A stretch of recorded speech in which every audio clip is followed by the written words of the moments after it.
All right, last property we're gonna go over for today, product of powers. So what the product of powers says is if two bases are the same, so the bases are the big numbers, not the exponents, but if the bases are the same and the exponents are the same or different, and the two bases are being multiplied to each other, then you're going to add the exponents. So here's an example, x squared times x cubed. That gives you x to the 2 plus 3, which is 5.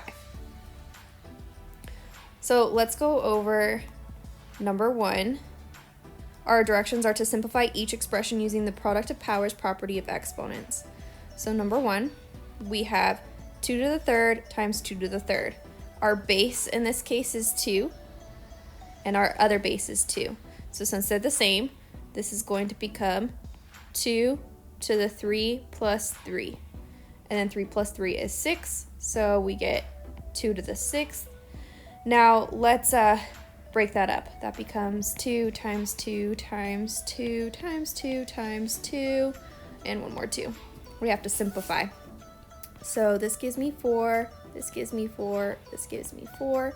I know 4 times 4 is 16, times 4 again is 64. So my answer is 64.